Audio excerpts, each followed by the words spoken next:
All right, well, we're gonna do day 2 of the lead generation. So continuing on from what we talked about on Tuesday.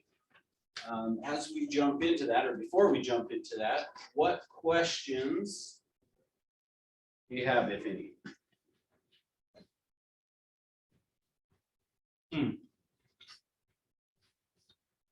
None? I should have some, but I can't think Yeah, of any. it's a I know, I always just feel like one of two things. I either did a really good job, I so think that that's you what it know, was. or I did a really bad job and you're like, I'm so confused, I don't even know what to ask. Wasn't here on Tuesday, so I don't know if I would have had. Okay, that's a good point. It's the former one, Russ. It's the former? All right, which I loved your yeehaw in the comments section there, Chris. All right, so for the rest that are on Zoom, if you guys will just throw your name in the chat box in the office that you're in so that I have that, would be awesome. All right, so today we're just going to continue talking about setting appointments, generating business, how do we do it, all of those kinds of things. Now, where we're going to start though today is we're going to start with this. When you prospect, oh, this marker's kind of dying, is we want to be prospecting on 2 parallel tracks, okay? So think of it as I've drawn these 2 lines up here, is we want to be prospecting on 2 parallel tracks. What does that mean? If I say prospect on 2 parallel tracks. Okay.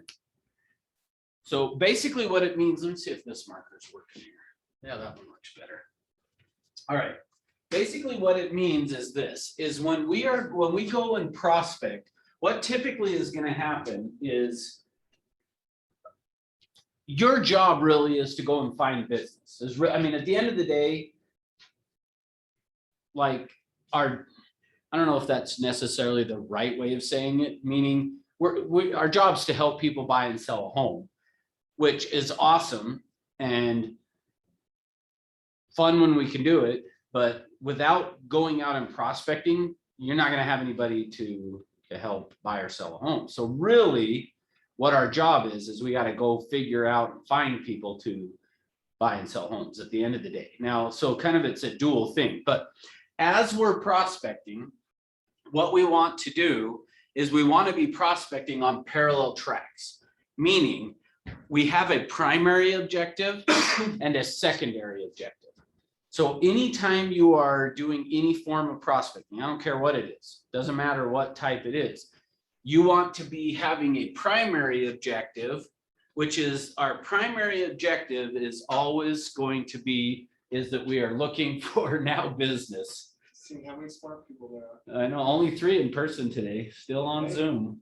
are. But the thing I forgot to tell you last time when I said to you, when you said tell them to come in, a bunch of them are in St. George, so we don't really expect them to show up, but the rest of them should show up. That would be cool if they did.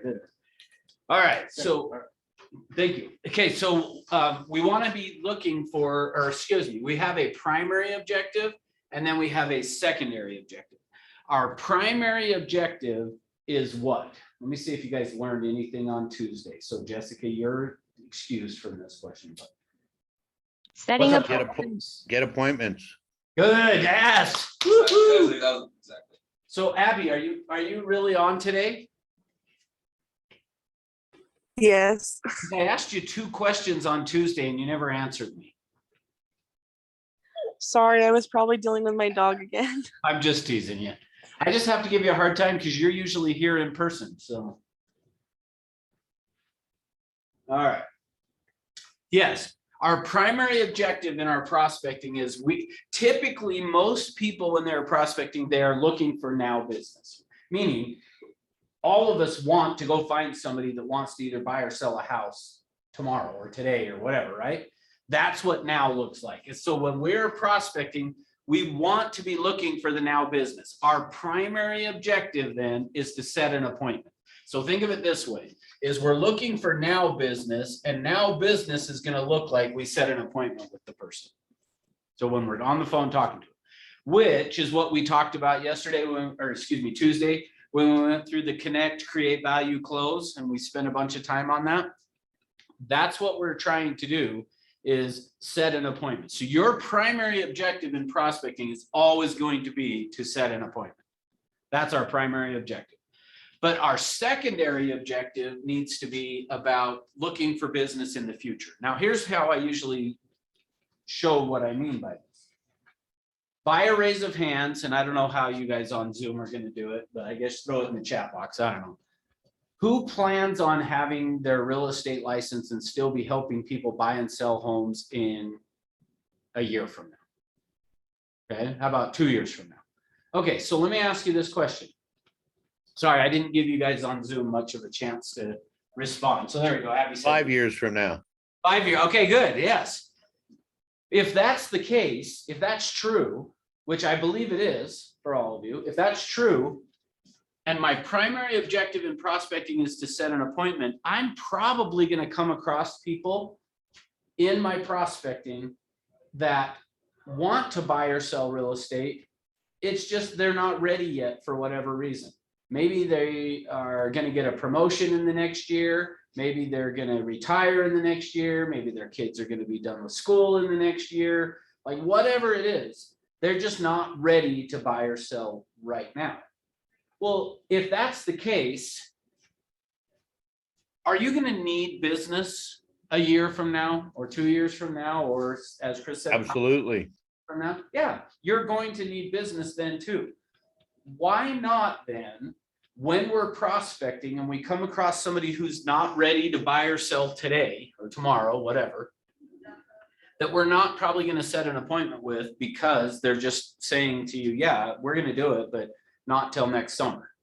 Well, if that's the case, wouldn't it make sense to say, okay, I want to capture that person to work with them, but I'm not going to work with them the same way I would of somebody who I'm going to set an appointment with today, because if they're not going to buy or sell for the next year, I probably don't need to go sit down with them. Now, let me also say though, there is nothing wrong with doing that.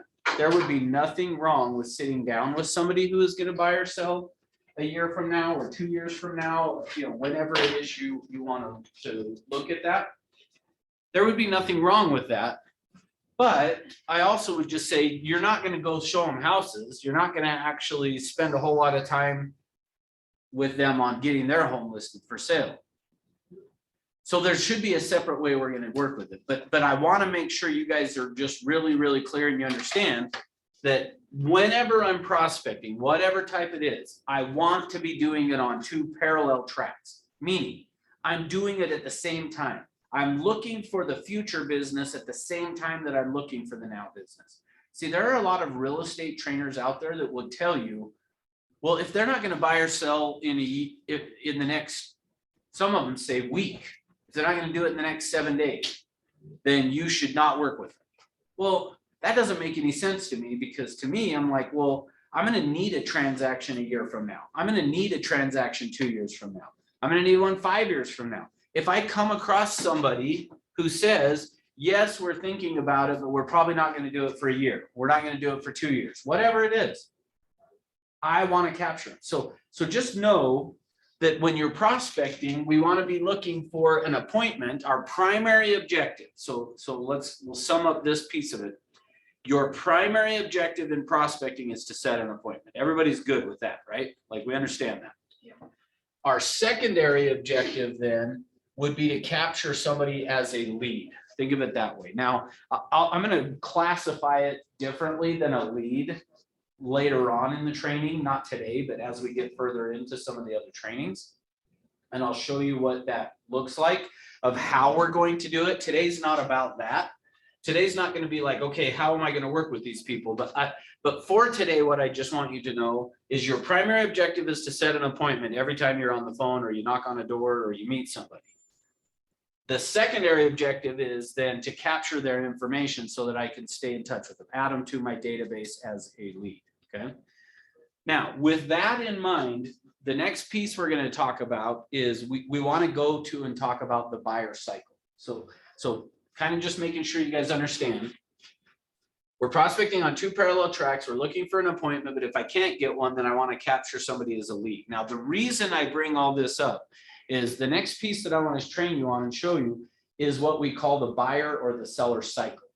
So it's the process that a buyer or a seller is going to go through before they buy or sell a home. Now, I'm going to share with you the story of how I learned this and give you kind of the background on it. But here's kind of the detail of it. So I mentioned to you guys on Tuesday, I had drawn up there that learning curve, and I showed you the activities phase, the contacts phase, the appointments phase, then the transactions phase. Well, I also mentioned to you that I had started doing to where I won't go home until I set an appointment. Well, as a result of that, I kept doing that. So the story I told you was about just the first week of me doing that. Well, after that first week, I kept doing that, where just I would set a new appointment every single day. My objective when I went to work every day, set a new appointment. Well, as a result of that, and I mentioned to you that the next year I had doubled my business. The next year after that, I doubled it again. The next year after that, I almost doubled it, but not quite. Well, as a result, things were going really well, meaning I went from barely making it in the business to being Shirley that I talked to you about, that she and I would get together and role play. She and I, our business both just kind of went like this with each other, to where every month either she was the top agent or I was. And it was like our competition, friendly competition between her and I of who's going to be the top agent in the office. Well, after that had happened for a while, and I had gone to where now Shirley and I are competing for being the top agent in the office, I'm talking to a friend of mine in my neighborhood. Now, in the neighborhood that I lived in, I had one day been out just walking, and I see this guy that I went to high school with, and I was like, hey, what are you doing here? And he's like, oh, I just live over here. And I was like, oh, I just live right there. And so he and I had been friends a little bit in high school, not like real good friends, but friends.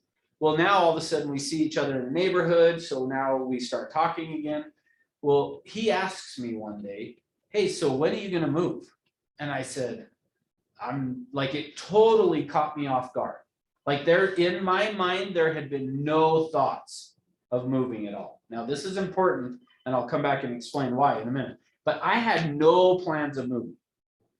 And in fact, what I said to him is I said, I'm not moving. And he said, well, seems like you're doing well in real estate. And I said, yeah, it's going really good. And I remember these are the words that I said to him. Yeah, it's going really good. In fact, if it keeps going like it is, probably in the next year or two, I'll totally get my house paid off. So I'm not moving. Now, here's the interesting thing. A year later, I moved. Now, I'm going to take you through, and what I want to show you is the process that went through with that, because that's what we would call here. So let me write it down as the buyer/seller cycle. Okay.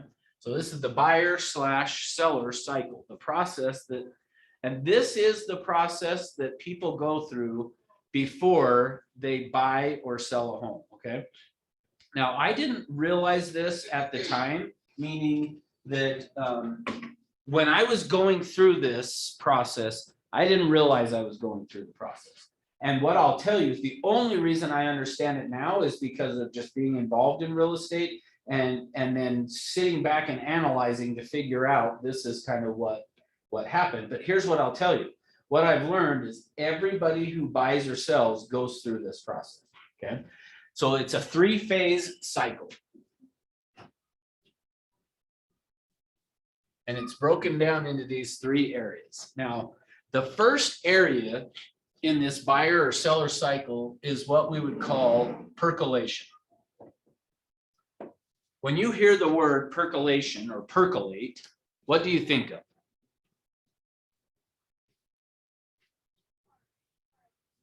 Percolation, perks. Coffee. Yeah, coffee is typically the answer that I get. That's okay. That's usually the answer that I get is coffee, because typically what's happening is when coffee is brewing, it is percolating. Okay. Now, so think about it just in terms of that percolation. And when we talk about percolating, how would that term percolation relate to what I'm talking about now? And I don't necessarily expect you to have an answer, but I'm just curious of You where. put it together now and it finishes or is complete at a future time. Perfect. Okay, good. Love it. I love that. Okay, so think of it this way. The first phase in this process is the percolation phase. Now, if water was percolating, usually it's doing it under the surface. Okay, so that's the reason this is the term that I chose to use for this in terms of percolation, is what happens is when somebody's in the percolation phase of buying or selling a home, it's going on under the surface. So said another way to you, I think what happened is looking back on it, my friend saying to me, when are you going to move, actually planted a seed in me that then took root. And I ended up, like I said, within a year moving. Well, so here's what happened is when he asked me that, and I promise you, there was no plans of moving ever at that point. But not long afterwards. Now, for you guys that are in Salt Lake and the ones that are in St. George may or may not be familiar with this. But so the home that I lived in was out west. And so along 6200 South here.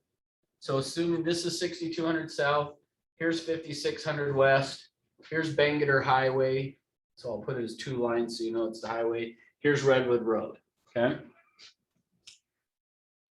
I lived just on this corner here in this neighborhood that was on 6200 South and 5600 West. And I'm selling real estate at the time. So my office was down here at 7800 South and just off Redwood Road right here, okay? So what would happen is in the mornings, and I already told you at this point, I'm getting to the office 7:30 in the morning-ish, usually around that time. I would leave and drive down 6200 South, and right here before Bangerter Highway would always be like, you'd have to sit there forever. And I remember that I would sit there and this was within a few weeks of my friend asking me when I was going to move. And I had already said I was not, and I had no plans. Well, I remember sitting here at this light, and I remember I had this thought pop into my head. If I ever did move, it would be east of Bangerter Highway. Because what would usually happen is I would sit here in traffic. Once that would get passed, I would either drive all the way to Redwood Road and then go to 78th, or I'd go down Bangerter to 78th and over. And I never had any traffic. Like it was just smooth sailing. So I just remember thinking, if I ever did move, it's going to be east of Bangerter Highway. Now, here's the interesting thing. Traditionally, somebody having that thought, you wouldn't think anything of it. But if you come back here to percolation, what is going on? And I didn't realize it at the time, but when I had that thought of if I ever do move, it'll be east of Bangerter Highway, percolation was occurring. That's what percolation looks like, is if I ever did, this is what it would look like. Now, what happened then, and I don't remember the timing of this. I wish I would have like realized what was going on so that I could have like taken notes in a journal or something to later on be able to come back. Yep, and it was on this date and then this date, but I don't know. Within a reasonable amount of time. Now here's the thing. It was within a year of him talking to me. So this started to happen pretty quickly, I would say. But within a few months, I'm driving one day down 6200 South and I get here to here's 27th West and here's 32nd West. And I get to here and I notice there's a new subdivision. There's new homes being built right there. And as I drive by, I just kind of glance over and I see that they're building houses and I'm like, oh, that's interesting.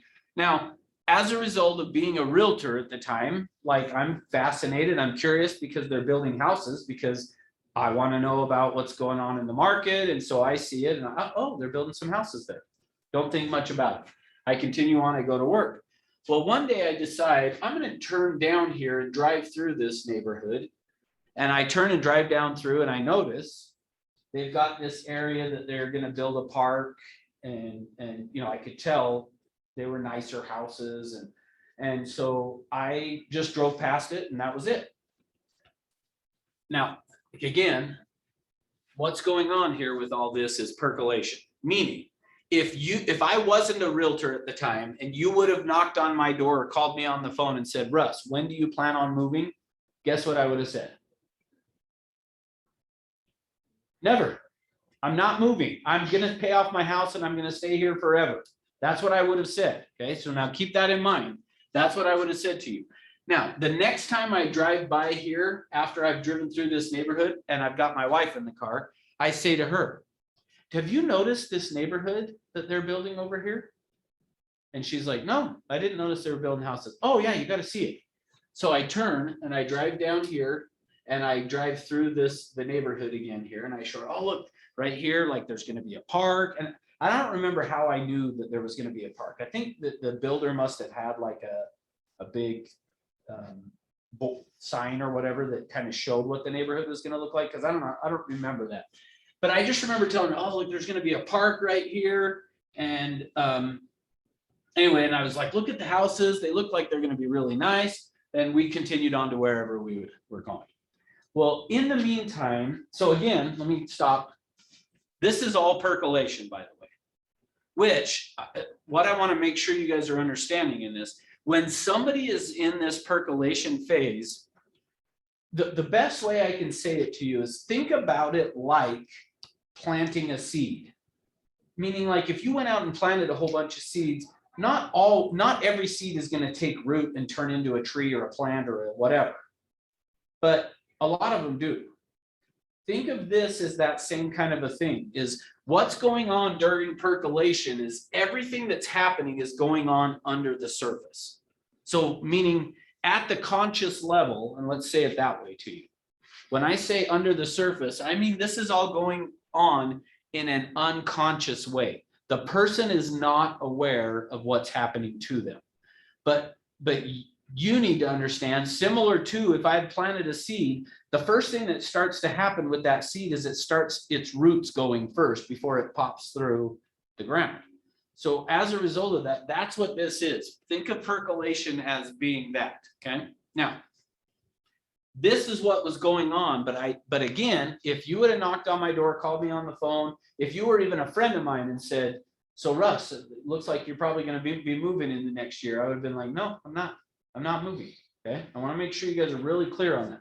Okay, now, after not too much longer of me driving to work, and I wouldn't say I drove through there every day, but just occasionally I would be like, oh, I'm going to drive through and see what progress they've made. Well, one day I drive through, and on this road right here, I notice they've got a model home that's now completed. So the next thing that happens is the next time my wife and I are in the car, we're driving through here, and I go, hey, they've got a model home. Do you want to stop in and take a look at it? And she was like, why? And I said, well, because I'm an agent and I need to know what's going on with the market. It's good to be familiar with the inventory. We should stop in and take a look. And she says, okay. Now, we stop and we walk into the model home. When we walk into the model home, there's an agent sitting there. What do you think I said to the agent when I walked into the model home? When they said, can I help you? My response, what would you guess it was? I'm not looking, You're an I'm just an agent. That's right. Just looking, we're just curious. And yes, because I'm an agent, I said, I'm a realtor, here's my card. I just want to be familiar with the inventory. Now, why do people, when they walk into, if let's say somebody was doing an open house or something, but why do people, or let's even do, you walk into a department store. Why is it when you walk in and somebody says, can I help you, that the first thing you say is, No, I'm just looking, looking. we're just looking. Why do we say that? Because you don't want You them don't- pressuring you. You don't want them to bug you. That's right. Nobody wants to be sold. So guess what? When I walked in and said, I'm a realtor, that was better even than I'm just looking, because now in my mind, again, all of this is unconscious, by the way. Like this isn't planned out, but unconsciously I'm walking in saying, I don't want you to sell me. Here's my card. I'm a realtor. I just want to be familiar with the inventory. It looks like a great neighborhood. I want to be able to tell my clients about it. Man, you ought to come to our office and tell the agents at our office about it. I mean, like all of that stuff is what happened. But here's what really was happening. But I wasn't aware again at this point. The next phase in this buyer cycle is what we call information gathering. Now, based on that term, what would you guess that people are doing when they're in the information gathering phase? What are they doing? I don't mean specifically, but just in general, what are they doing? Looking for information about the house, the place. Yeah, it's Oh, hot. does it have an HOA? Yeah, it's a highly technical Educating term. themselves. Say that again? Educating themselves. That's right. Good. So if this is a highly technical term, that means they're gathering information. So information gathering is just what it sounds like. See, what I didn't know, now, the way I've drawn it up here for you guys, I drew a line here. There's no line there. Meaning, like, it's not like all of a sudden they go, okay, now I'm in information gathering. It happens so gradually that they don't even realize they're doing it. Meaning, when somebody walks in and says, so like in this example, when I walked in and said, well, we're just coming to check it out because I'm a realtor and I just want to be familiar with the inventory, they truly believe that. It's not like no different than you walking into a department store and go, oh no, I'm just looking around.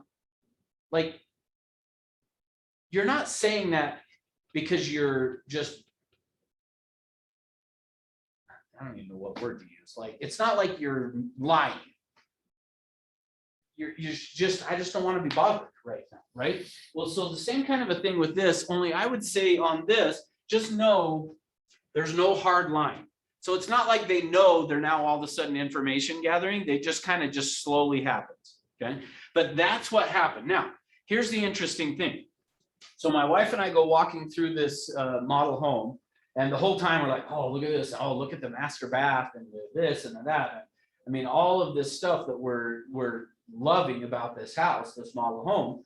And we start talking of like, well, I wonder if they have cul-de-sacs. Because our other house, it was on a cul-de-sac, but it was also on a corner lot. And I was like, I want to be in a cul-de-sac, but I don't want to be on a corner lot. So we go walking down and I walk up to the agent and I'm like, hey, so tell me kind of just as far as like, what's your plan in terms of the neighborhood? How many houses are you building? How many cul-de-sac lots? Like, I start asking questions, information gathering. But I don't want her to know that secretly I'm interested in it, which my wife and I hadn't even talked about, like, are we interested? It really was just a, hey, let's stop in and take a look at the model home. But the reason I'm spending so much time on this is I want to really make sure you guys understand, because if you clearly can understand this process, percolation, the information gathering, and then the next phase that we'll get into, it is going to help you so much more in your prospecting to understand this now and future thing, because it's just so crucial that you understand when people are in either of these two phases, maybe towards the end of this phase, they might know they're in the process of buying or selling a house, but early on in both, all the way through this phase, they don't know. Most of the way through this phase, they still don't realize that the reason they're gathering the information is because they're going to go do something. Okay, but you need to know that. And you need to know that they don't know that that's what they're doing. They really do just think they're curious. They really do think that I just wanted to find out. What they don't realize is that it's going to lead them to a process that has them buying or selling a house. Okay. So we Hey, go. Russ, Yeah, go ahead. I'm sorry, but Oh. in my mind, as a former new home sales agent, I can't tell you how many times the realtor came in. I treated them like they were a buyer for today, demonstrated the model, as you said. They started asking questions about cul-de-sacs, and they ended up buying a home. Yep. Yeah. See, and what's going So on with, sorry, go ahead. Anyway, I'm sorry, I feel like I talked too much. No, But you're the good. key was if they keep engaging, you still treat them like a buyer today until they get to the point where you're closing the sale and they just say no. Yeah. Love it. Thank you. Perfect. Okay, so in that scenario, what was happening was we were we're inching our way to this, which is what Chris is saying. We were headed towards purchasing. We just didn't realize it. And so, yeah, you've got to know that's what's going on with people. And regardless of new or not, this is what happens. Okay. All right. Now, here's what ended up happening is, so we said to her, so I had asked, do you have any cul-de-sacs? She shows me that there's one. So here, bigger picture here. So here's the park area. The model home was over here. I know I'm just killing this, but there was a cul-de-sac here and a cul-de-sac over here. This one was all sold out, being built. This one was starting to be built. And I start asking questions about it. Well, what ends up happening is we end up on this lot right here of the cul-de-sac. We gave her $500 to hold the lot. Then what happened is we went home and we did what buyers do, which is we started having buyer's remorse and we started going, what are we doing? And we started talking about it and even kind of going, saying like, why are we doing this? We don't need that much house. At that point, I can't remember if at that point, I think my wife was pregnant with our second child at that point. So I'm like, well, we don't need that much house. Like we aren't planning on having a whole lot of kids and like, we don't need that much house. What are we doing? We ended up calling and saying, hey, never mind, give us our money back. We want to cancel. Then over a month or two period, we started kind of going, like, I still was driving by here almost daily at that point. And it was kind of like, I really want to live there. Like, and so we went back in to buy, but that lot was now gone and I had to buy, guess what? The corner lot right there that I did not want, which, so that's a whole nother piece of the story that we can talk about another time. But I settled for what I swore I would never have again. My first house was a corner lot with a north facing driveway. Which, so for you guys in St. George, unless you've lived up in Salt Lake, you might not get it, but north facing, what happens in the winter? No bueno.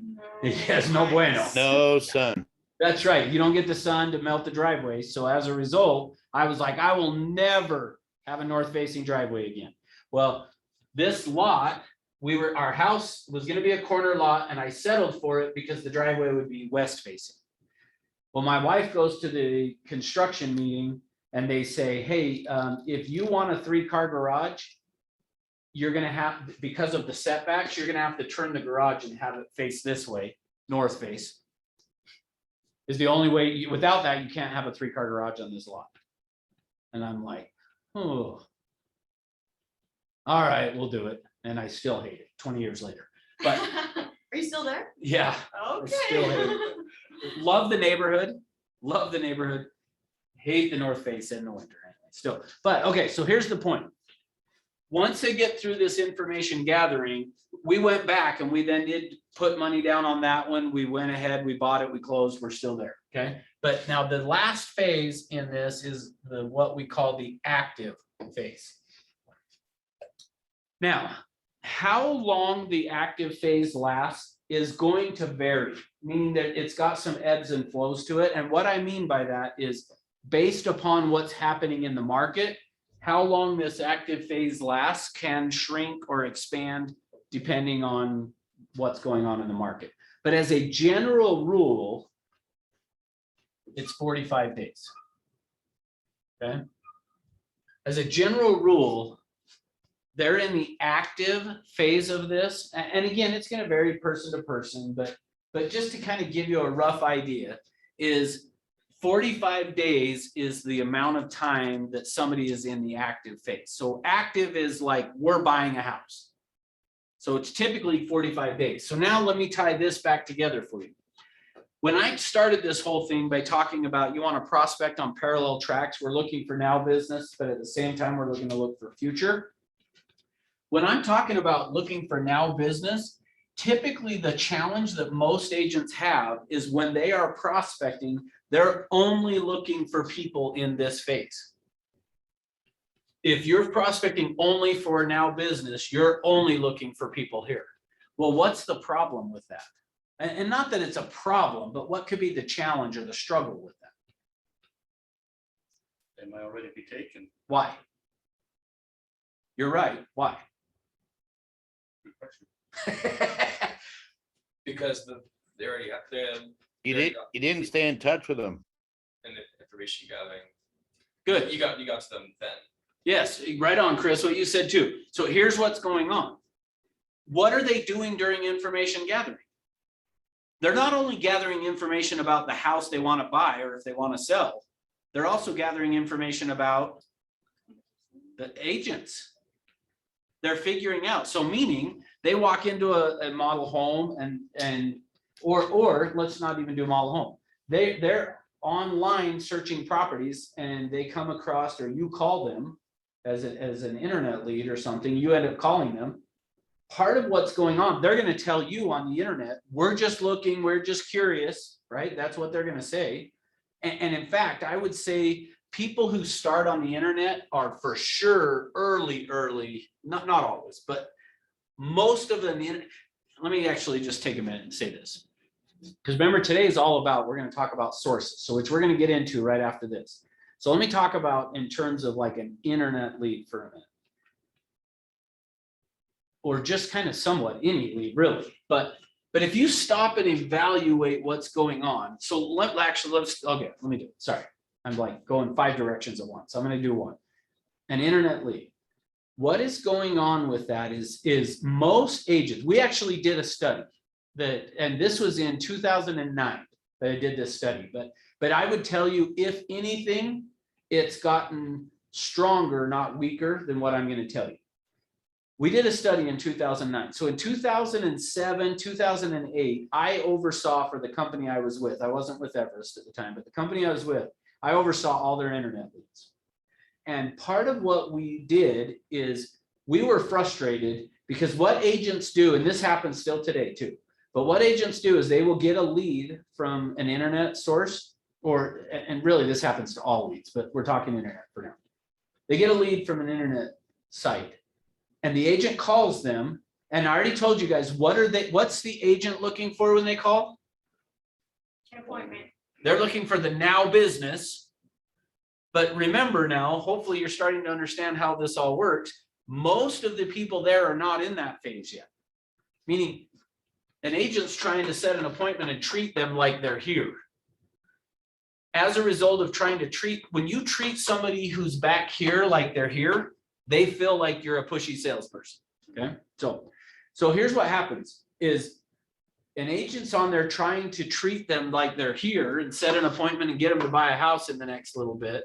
But they are in the same mindset of what I told you when I first walked into that model home of, no, I'm actually was just driving by. I was just really curious. Well, so I guess what I'm saying is part of what you need to be doing when you're prospecting is you need to be evaluating, are they in percolation, information gathering, or active? Because you're going to treat them differently depending on where they're at. But so what happens is most agents, when they get an internet lead, they try to set an appointment with that person. And when the person won't set an appointment with them because they're clear back here in terms of where they think they should be, when that person won't set an appointment with the agent then goes, well, these leads are crap. I can't tell, I have worked with, overseen internet leads since about 2000, might even been 2006, but somewhere around 2006, 2007, I have done a ton with internet leads. And I will tell you, agents decide that a lead is crap. And the reason they decide it's crap or it's not good, whatever you want to say, is because they are assuming the person should be in this phase. They want them to be in this phase. But let me tell you what the internet has done. See, none of this process has been around forever. We just didn't know it. Now, prior to the internet, how did people, and most of you guys are probably too young to know. You're not, sorry. You and I are not. I'm still 25. You're 25 times 2. So how did people find out before the internet? What did people do to go browse properties? Phone books. Say it again. Phone books. Close, not phone Newspaper. book, but there was magazines. Newspapers. Yeah, newspaper, or when you, like, I can see Smith's out the window here. If you were walking out of a grocery store, Magic hats. they had, magic hats. They had basically magazines that were there that you could grab and you would look through and look at houses. That's basically what agents did. Well, so now stop for a minute and let's think about that. Before the internet, somebody who was, before the internet, how did an agent ever find out somebody was interested in buying or selling a house? And what I mean by that is because today they would jump on the internet, they end up signing up on a website. Back then they were walking out of Smith's and they would just see a Homes and Land magazine, or I was with Coldwell Banker at the time, it was the Buyer's Guide. They would see our Buyer's Guide, and we loved our Buyer's Guide as agents because we would promote it as we're advertising houses.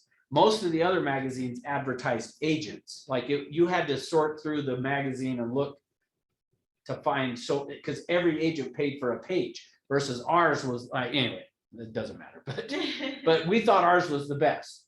Well, how did an agent ever find out somebody was thinking of buying or selling back then? They have to call you. That's right. So now stick with me for a minute.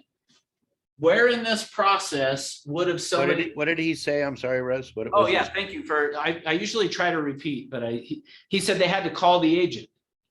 They had to make contact. The only way an agent knew now, let me tell you what we did about that same time. What we had done is at the company I was with is we had created a thing called Fact Line, where what we did is put a sign writer at the bottom of listings that had a phone number on it that people could call the phone number, and then it would tell them this property features 4 bedrooms, 3 baths, blah, blah, blah. What's the info gathering then?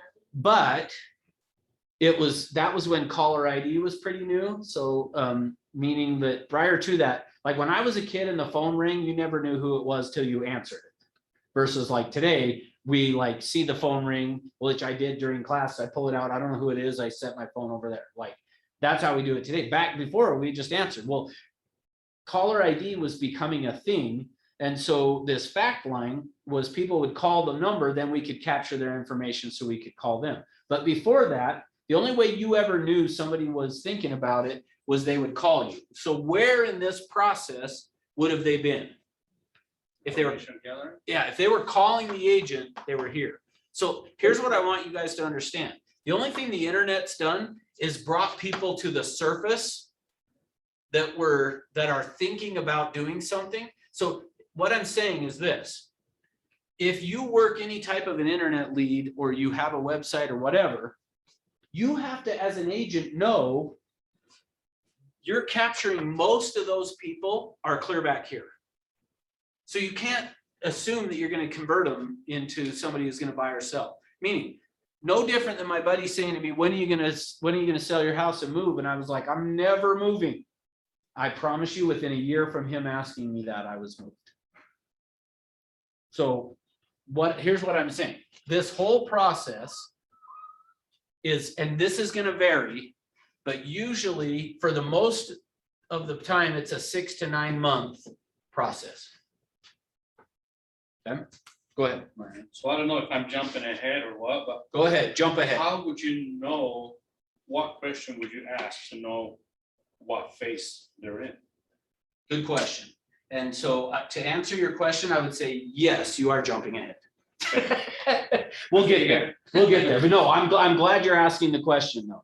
So, and I'll show you what that looks like. Well, actually, I'll answer it for you right now.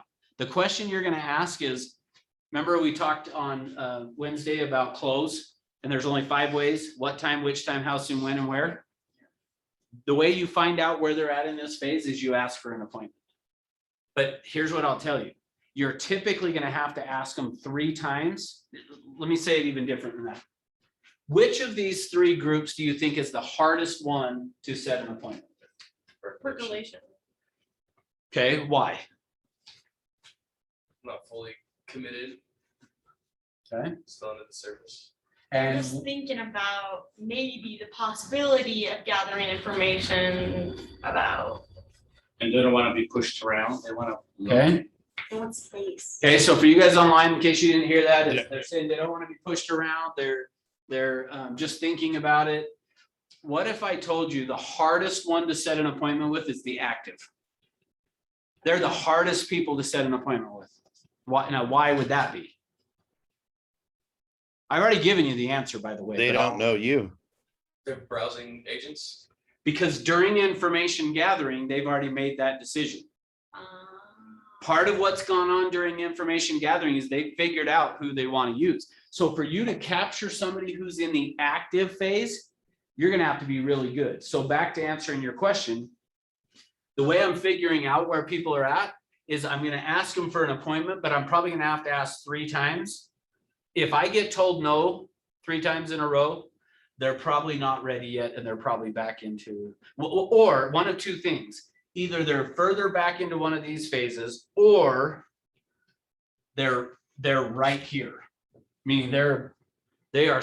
So think of it this way: the further someone works through this active phase, the harder they're going to be to set an appointment with. Meaning, It's very possible that somebody who, let's just hypothetically say one of you is doing an open house, okay? And as you're sitting at the what? Have one today. Oh, you do? Okay, good. I'm gonna help you then. So, but let's say that the person, so let's say you're sitting at your open house today, okay? You're gonna be sitting there today. Let's say that I take Jeremy out, you're a buyer. You and I go out and been looking at houses. We go to one today. You're like, yep, this is the one. I want to buy it. Okay. So he says, yep. But he says to me, let me just make sure, let me think about it overnight and then we'll write an offer. Or even he might say, give me a couple of hours. I'm going to run to the bank. I'm going to get make sure my funds, blah, blah, blah. Let's write the offer at 5 o'clock tonight. I go, okay, let's do it. I leave, go back to the office. You're headed to the bank. You drive by and see an open house on a home that's the exact same floor plan and everything. You gonna stop? He's like, I don't know how you want me to answer it. Let me tell you. Yes, you stop. Let me tell you, most buyers are gonna stop To compare to see if it's a better deal. just to see if it's a better, let me just make sure before I write the offer with Russ that this is a good deal. So you walk into her open house. She says, thanks for coming in. What are you gonna say? Just looking. Yeah, now notice that he's about ready to write an offer with me in a couple of hours, but he's going to tell you, hey, I just saw a house that I kind of liked and I thought I'd stop by and compare it to this one. How easy is it going to be for you to get an appointment with him if he and I are already planning on making an offer in a couple of hours? Depends. It would be hard. Samantha's like, are you kidding from me? I'm setting an appointment. I'm that good, right? You're like, I'm that good. No, I'm not. Yeah, here's what I'll tell you. It is not going to be easy for you to get an appointment with him because he's going to be, no, I've already got an agent. I've already got an, like, just notice the closer they get to the end of this cycle, of this phase of the cycle, the harder they're going to be to get an appointment. I'm not saying you couldn't. Like, honestly, I'm not saying you couldn't set an appointment with him because it's possible that he walks in and likes it and that you end up creating enough value for him that he goes, yeah, maybe I will just, who knows? Maybe he was unsure of me as an agent, but going to use me just because he had already been with me. And he walks through and really likes you and it's like, maybe I should just write it. Like that kind of stuff happens. So just know that that could happen. But I want to just make sure you guys understand the further through this they get, the harder they're going to be to set an appointment with because they've already made the decisions who they're going to use. Okay. All right. So on an internet lead that you're capturing early on, if you can recognize and understand that, and so back to where answering your question, the way you're going to find out is you ask for an appointment. And if you can set an appointment with them, awesome. But you'll find out actually in the appointment really where they're at. But if you can't get an appointment with somebody, then, and I've got a whole separate class that I'm going to teach you how to do this on. But if you can't set an appointment with somebody, you just want to add them to your database. Basically, what you want to say is this, when I say lead up here, what you want to say is, I have a select group of people that I stay in touch with. Now, that's a whole separate class, but for the sake of today, I have a select group of people that I stay in touch with, keep them updated on the market, like to add to that list. Would that be okay? And then, yeah. Okay, that's how you're going to handle it. All right, we good? Yeah, is there a restroom up on this level? No, you do none. I'm just kidding. Nice. I Right, was like, just on to whoa. the left of the elevators. Awesome. I'm gonna excuse myself. All right. This is where I I have a select group of people. have a select group of people that I stay in touch with to keep them updated on real estate, something like that. Okay. But the key thing is I have a select group of people that I stay in touch with. And then I usually say to keep them updated on the market, something like that. I'd like to add you to that list. All right. Next piece of this. All right, so here's where we're going to go next. The next thing we're going to do, well, actually first, any other questions on that? As I'm going to pull the screen down, and for you guys on Zoom, I'm going to share my screen with you guys here in a second. But any other questions on that before I do? I have a question for us, probably not related to this. That's okay. Well, you said like she has the open house today Yes. and I'm the agent and I'm bringing you to her open house. Was she still knowing that, you and I already have the contract and everything signed. Good question. Yeah. So if Is you're she doing an gonna- is she open gonna- house, is But she I gonna- still wanna sell it to you. well, if she's doing an open house though, and But she's gonna try. and to I'm an get you- agent and No, you, I'm the agent, you're the buyer. oh. If you're doing an open house and an agent walks in with a buyer, you don't do anything. You let them go. That's kind of what. Yeah, you just let them go. As long as, here's the key thing, as long as the agent has a card.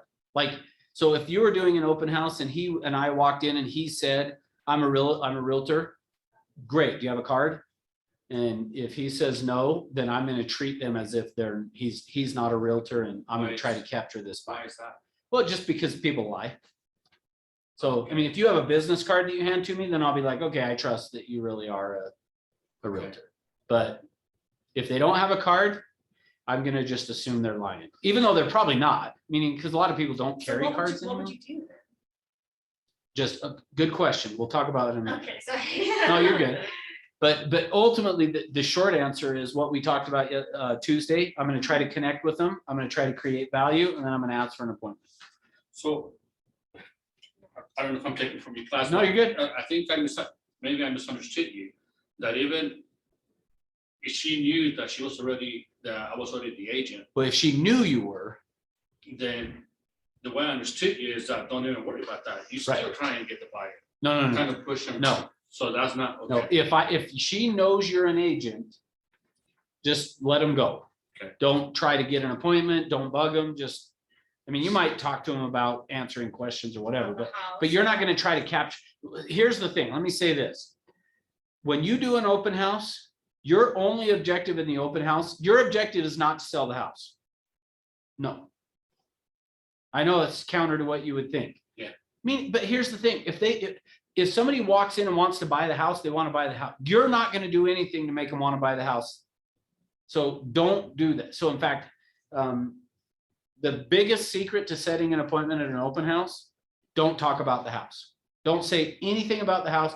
Now, if they ask you a question about it, answer their question, but don't talk about the house. Because the problem is, they think you're there to try to sell the house. And if you talk about the house, guess what you're reinforcing? They're like already. That you're there to sell the house. And here's the thing, 90% of the time, and I don't know that that's an exact right number, but most of the time, the majority of the time, the people know if they want to buy the house before they even walk in. The only thing walking in does is either confirms it or denies, takes it, oh, never mind, it's crap inside. But typically, they already know if they're wanting to buy it. So you don't have to talk about the house. In fact, don't talk about the house. Get to know the people. You want to find out and get to know them. What I call that is being client-centric versus property-centric. Don't talk about the property, talk about the people, get to know them. It all goes back to what hopefully you're starting to see now, the whole thing, my whole discussion on Tuesday, connect, create value, close. That's your objective. At the open house, connect, create value, close. That's it. That's all you're trying to do. Connect, create value, close. Don't try to do anything else. If you talk about the property, they think you're trying to sell it, then they don't want to talk to you anymore. Because what I was told before is that really an open house is not really for the sellers, it's for the agents to get leads. Well, it is a seller binky. If you think about a baby and a binky, what do you give a baby? Why do you give a baby a binky? Yeah. So typically, the reason open houses are done for a seller is it's a binky. It's to pacify. But if you as an agent do it, you can pick up clients. You can pick up a lot of clients, good ones that way, actually. But you have to understand what we're talking about. So yeah, back to what do you do then? Connect, create value, close. That's it. Don't talk about, and talking about the house doesn't allow for a connection. So connect, create value, close. Now you know why I spent so much time Tuesday, because it doesn't matter what we talk about next. Connect, create value, close. Do you know Bonnie Blue? Bonnie Blue? She had a Century 21 in Big Bear Lake. Oh, okay. But she has like a book on like open houses that my mom's gonna send to me. Hmm. But I'm curious to see like what kind of things cross over. But Yeah, I apparently have she's no like the idea. open house guru. Could be, I don't know. I've never heard of her, so No, yeah, I'd be yeah. interested to see it though. Maybe I'll Right. learn some stuff from Yeah. it too. But She did pass away quite a few years ago, Oh, but did she? yeah, but Huh. my mom worked for her for years. She was I'd be curious to see it. I don't know. I mean, I'm sure that I could learn something. All right, so here's what we're gonna do next. Oh, which I shouldn't have put the screen down yet. Sorry, let me put it back up real quick. Next thing I want to do is I want to talk with you guys about, then I'll put the screen back down. Sorry. This is where it's like, go up faster.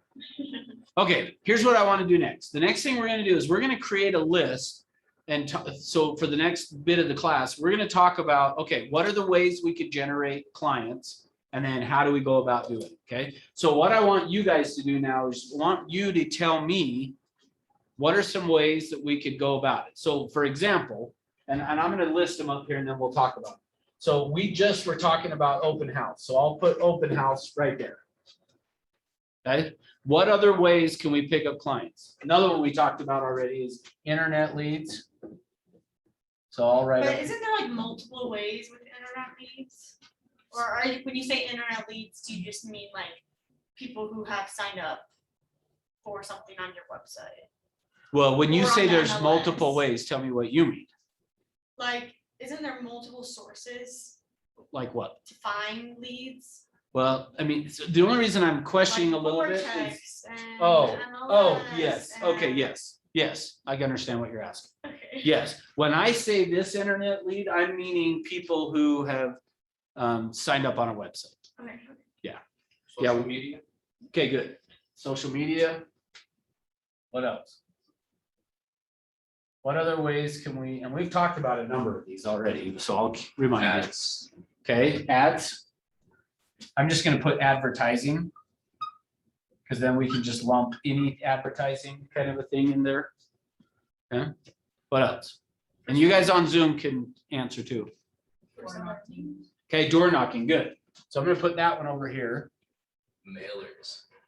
Door knock, mailers, I used to hate doing mailers for my mom. Now I'm gonna have to do them for myself. not necessarily. What else? Cold calls. Okay, good. Now, anytime that one comes up, I always have to bring up, make sure you're checking the do not call list before you do just regular, any cold calling, okay? How about just approaching people? Being Okay. approachable or whatever. Okay, good. I usually call that just open your mouth, like talk to people, Cultivating friendships, like with okay?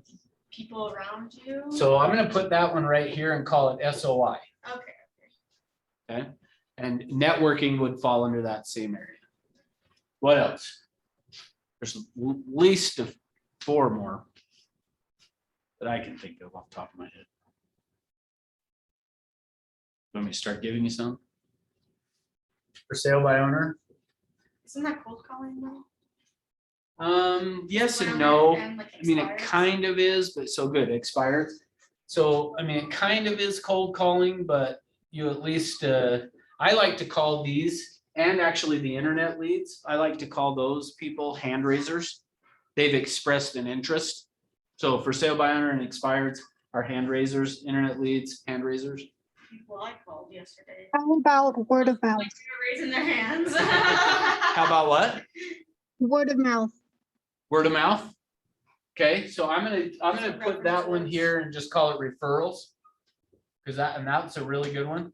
Oops. What else? This one, next one I'll give you is signs. Like when you get a listing and you put a sign out, that's gonna generate business. How about social events? You create a Oh, social. Like the pumpkin patch is going Okay. up and, That was great. Okay, I call those hub events. And I'll explain hub events another time, but yeah, networking type of things, a hub event, client events, any of those. Go there. There's a lot more than I thought, to be honest with you. The other one that we don't really do anymore, but I'll throw it down here too, is floor time. Some offices I think might do it. I don't know if they need to actually, but floor time was before the internet. People would just call the office, like they would go to the phone book and look up Century 21 and call the office and say, we need to sell our house, and we need to talk to an agent. So agents would sign up for floor time, meaning like if between 10 and noon, the phone rang and somebody wanted to buy or sell, if you were on floor time, you got the call. That just really doesn't happen much anymore, although I will tell you, it still does happen from time to time. And so every now and then one may show up. So, okay, that's pretty good list of, that pretty much probably covers essentially, I mean, almost anything else you guys would bring up. I might be missing one, maybe two, but for the most part, anything else you guys would bring up, I would classify probably as in one of those other areas. Now, let me ask you this. Yeah. I put these in columns for a reason. What do these have in common and what do these have in common? So when you look at those, You go into them coming to you. good. Now, I'm gonna call it differently, but you're right on. This is active, is what I would call it. Active prospecting. This is passive. Meaning this area, you're waiting for people to come to you. This one, you're going to them.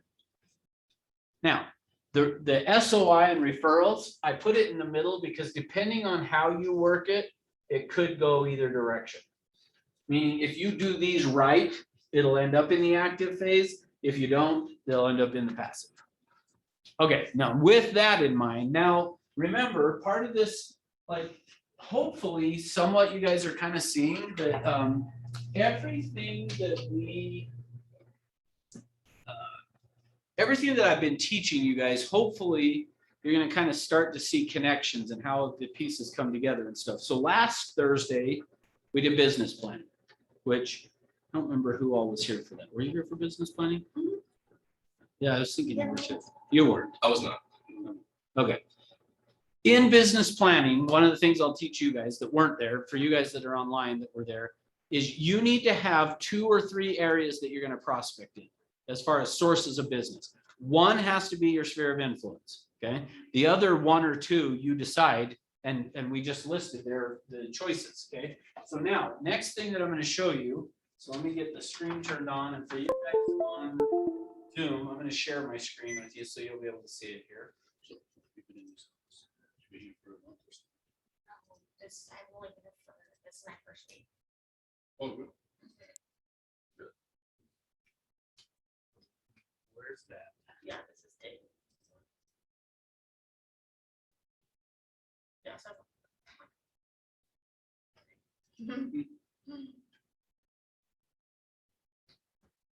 Feels like that's still my first day, so. Oh, you're doing pretty good. Yeah, I was gonna say, I was like, I see what you're doing for a minute, like, you know, like, how to comfortably.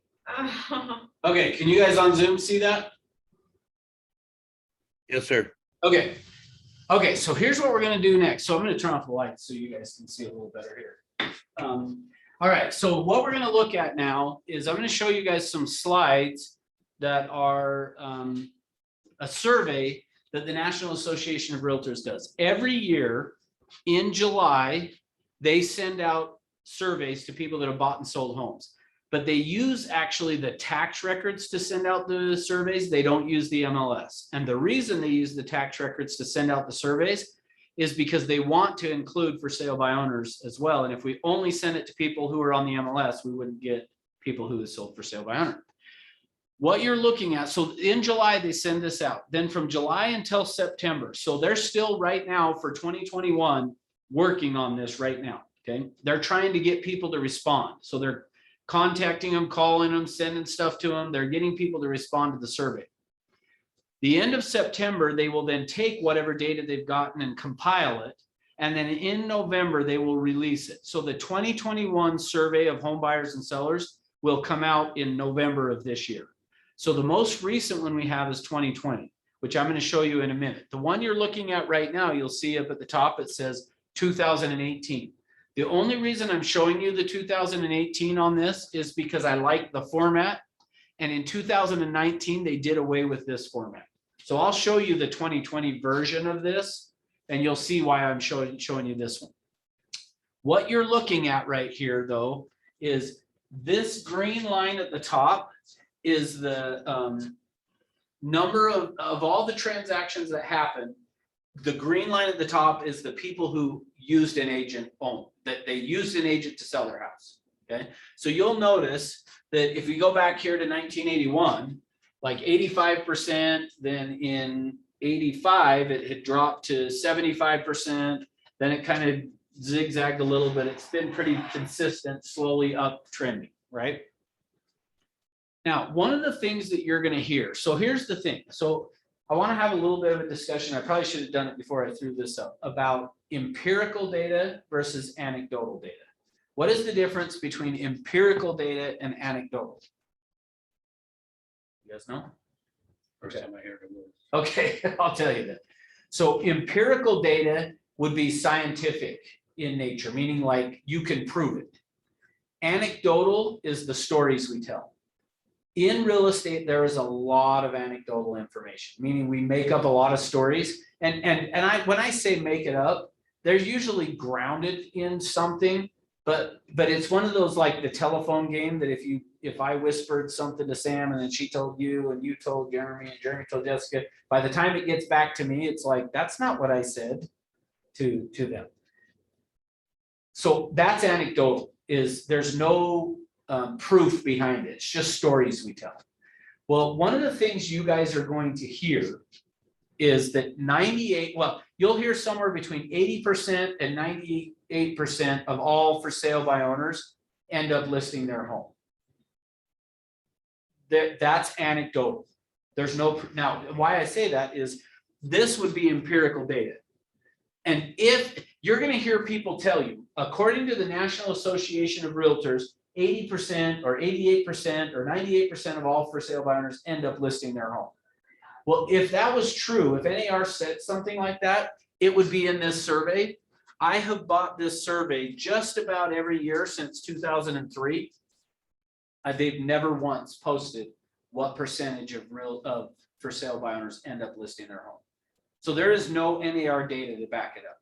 Where I think it comes from when people say that, remember I said anecdotal data is usually there's something true about it. This is where I think that comes from.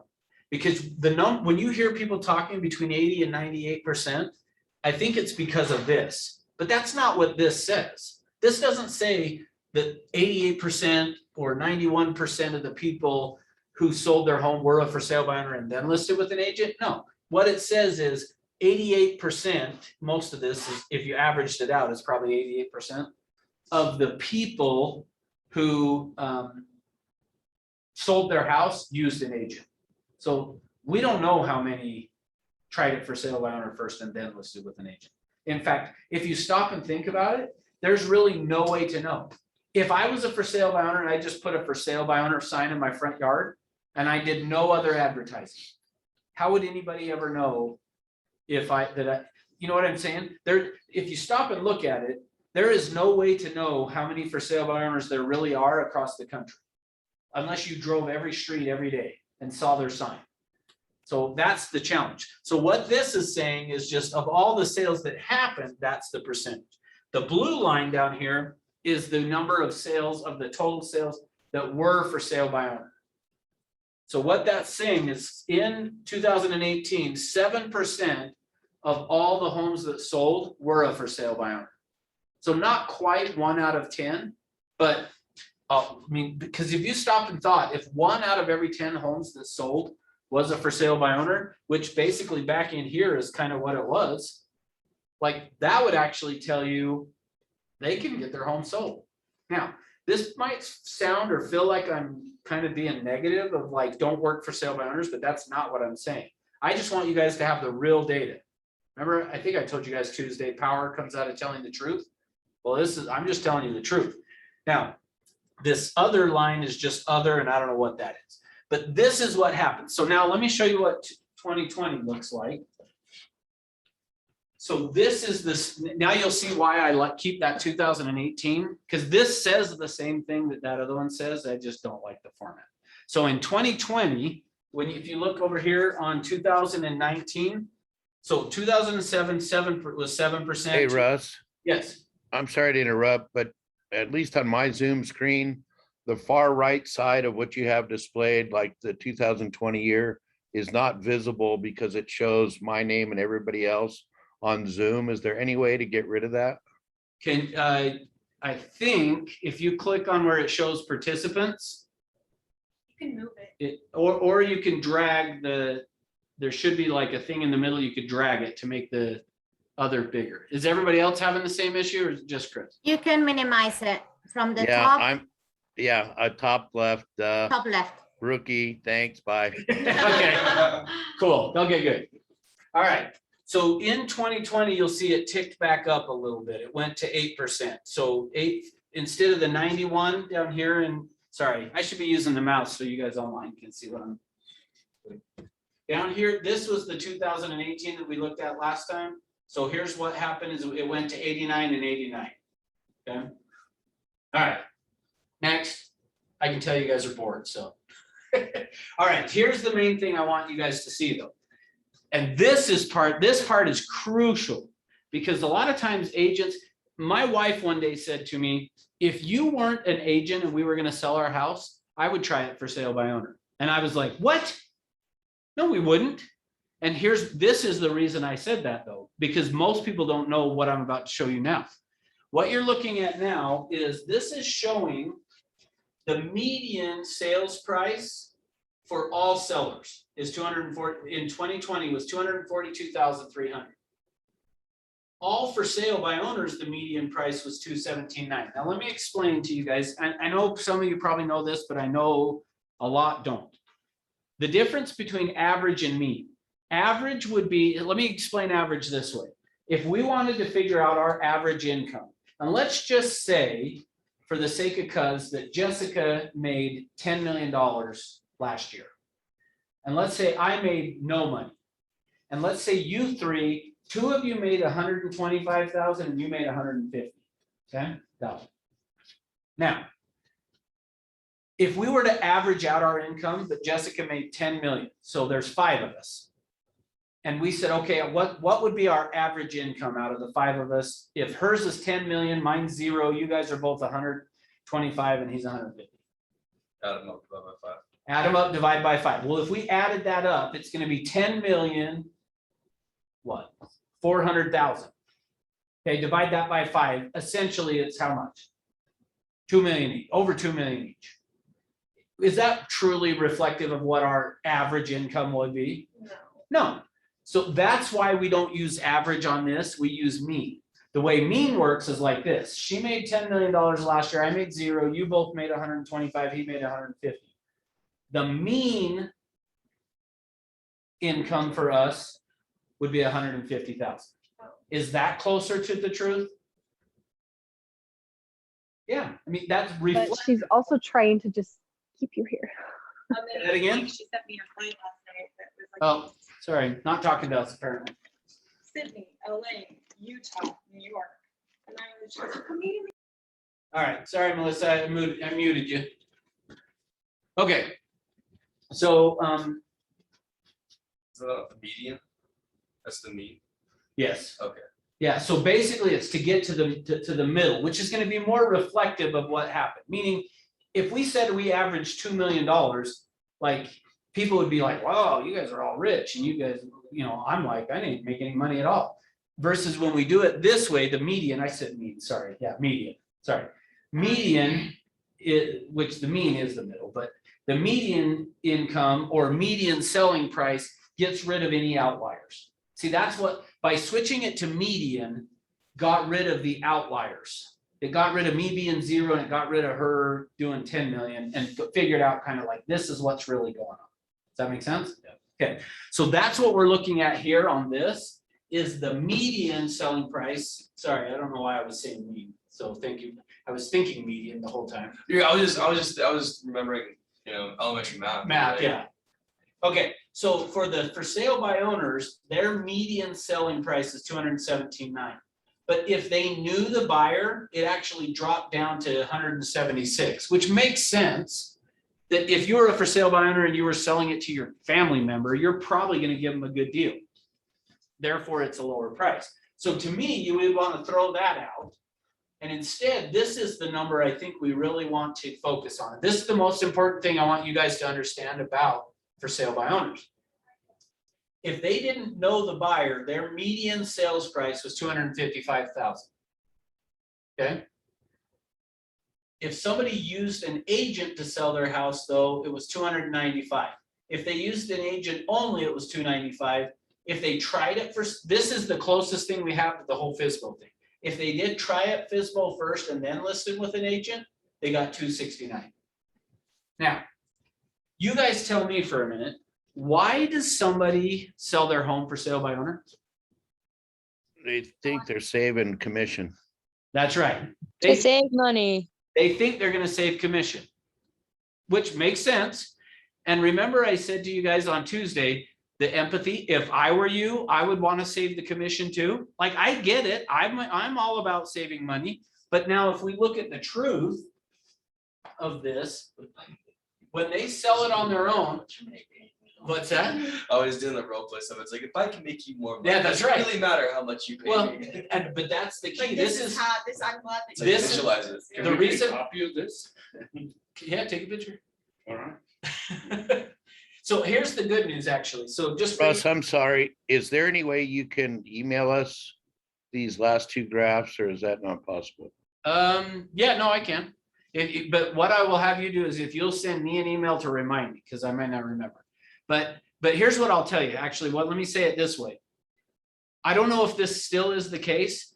Every year I buy this report, I paid $20 to get it. In 2020, and I guess because of COVID, I don't know, they gave it away for free. So you might be able to still go get this whole thing for free if you want to. You just have to log into the NAR website. So go to the National Association of Realtors website. You have to log in with your National Association of Realtors number and then do a search for the profile of home buyers and sellers. You can get it. But I'll email you this if you will shoot me an email. Okay. All right. So here's what I want you to see though. The purpose that they try to do it for sale by owners, they want to save commission. Well, let's see if they saved commission. They didn't know the buyer, they got $255. If they listed with an agent, they got $295. Percentage wise, approximately, what is the difference between if they used an agent or they didn't? You really gonna make me think? Okay, well, I won't make you think. Let me just say it this way. Forget this one in general. Here's what I've found. I've told you I've been buying this report since 2013. Here's what I have found is year over year, it's usually a difference of between 12 and 14%. So how much commission are they wanting to save? What percent? 6 or 7. Seven. Okay, 6 or 7. But it costs them how much to save the 6%? 6 or 7%. 6 or 7% more. Notice that. They think they're saving 6 or 7% commission, but in actuality, it's costing them on the median, the average of on most of the sellers, it's costing them 6 or 7% to not use an agent. So that's why when you guys are in role play and you hear Rick say, if you could get more by using me, does it really matter? No, well, because here's the empirical data. Guys, this is why I'm showing you this. What I want you to see is, yes, and for sale by owner thinks, and that's use empathy. Hey, if I were you, I'd want to save it too. But hey, if there was a way though that using me, you could actually net more, here's the proof that they'll net more by using you. Because that's what tends to happen. So here's the difference if they knew the buyer, like, wow. Oh yeah, huge difference. Well, if they knew the buyer, they're probably not going to use you, and that's okay. That makes sense to me. This one's the one that doesn't make sense to me.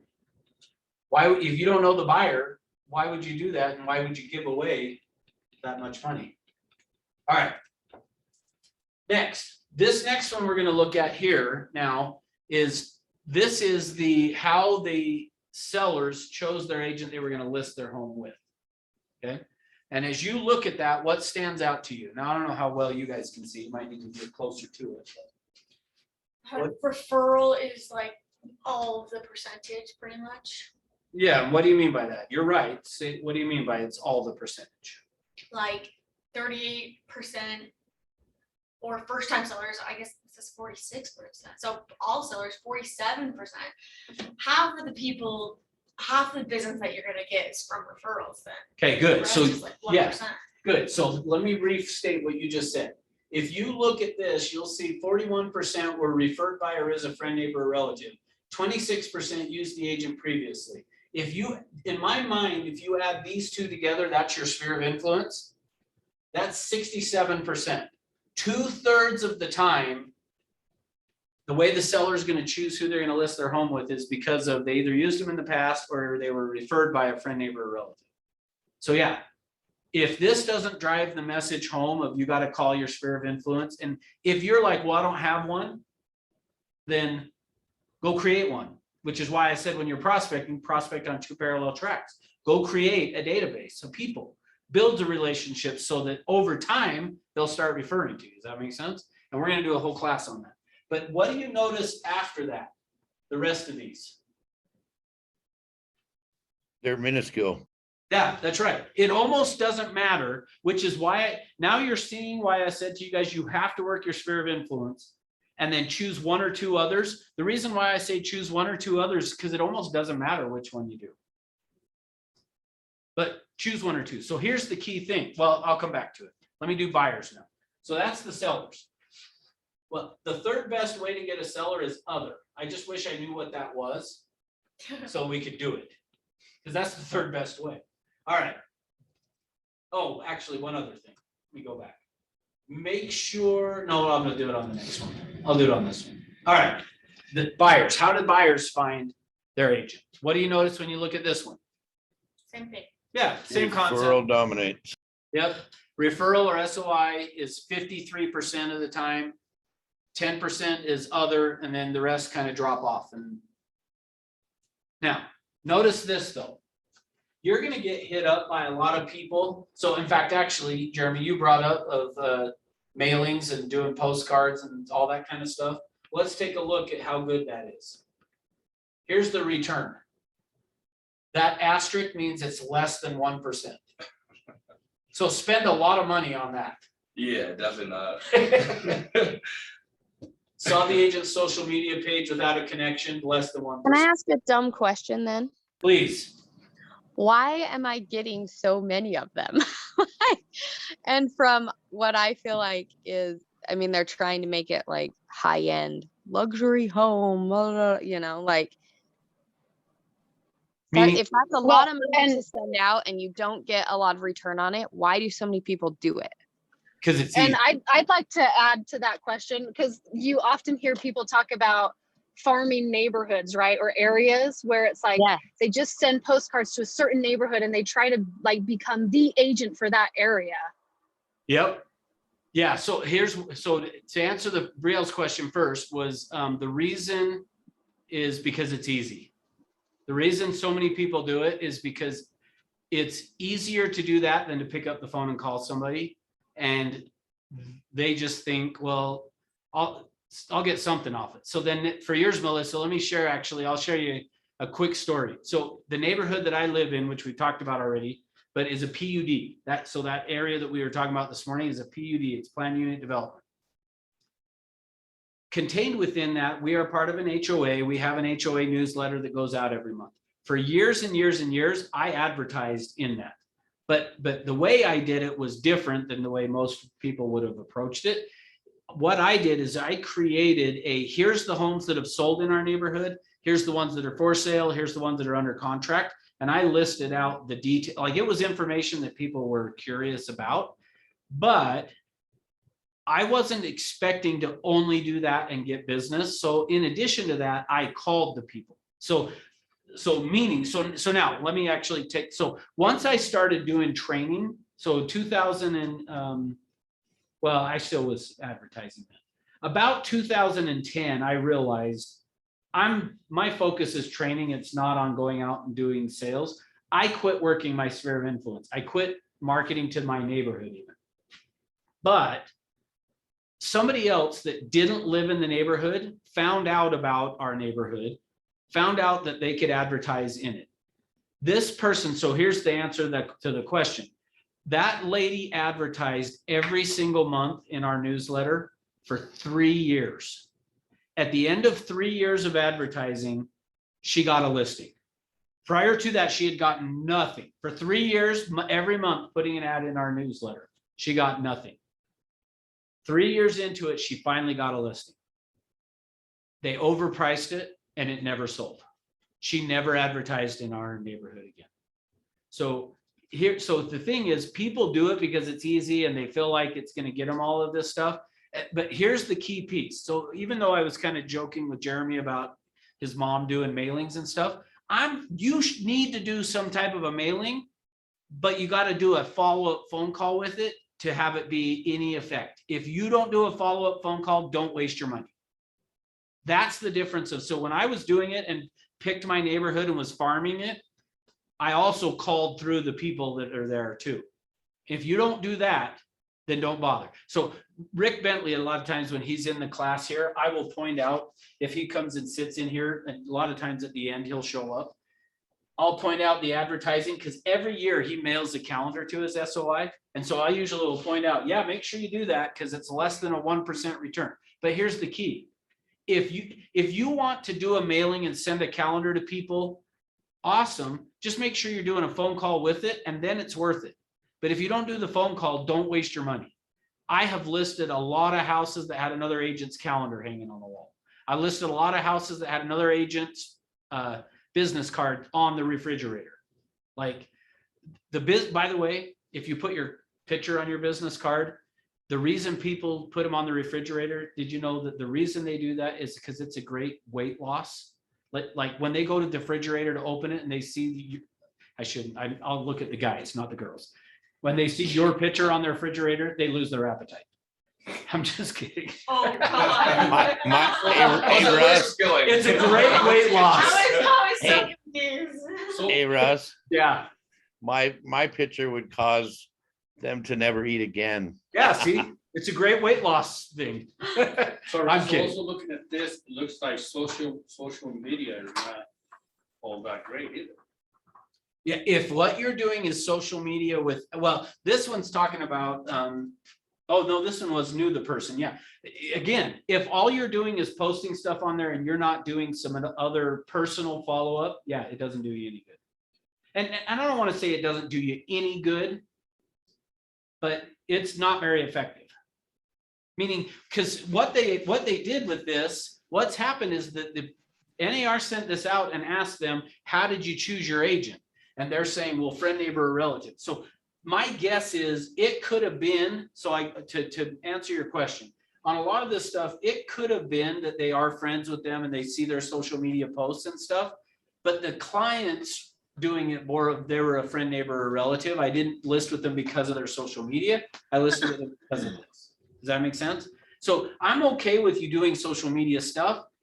You just got to do the top part of it too, to where they're recognizing they're a friend, neighbor, or relative kind of a thing. Does that make sense? Okay, Russ, can I ask you another question about Yeah. social media?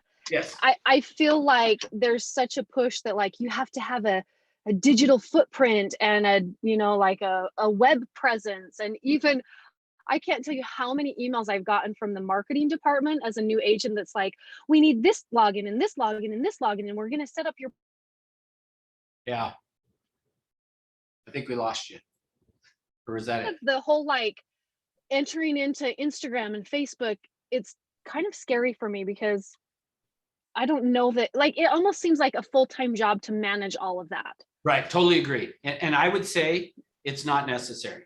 The reason we do it, and when I say we, meaning brokerages, just all brokerages and stuff, is because it's so crazy, because ultimately most agents want the easy way, is really what I guess best way to say it is if you look at that list we made up there of the passive ways of marketing, we all want to get business from passive marketing. Like if you can do it.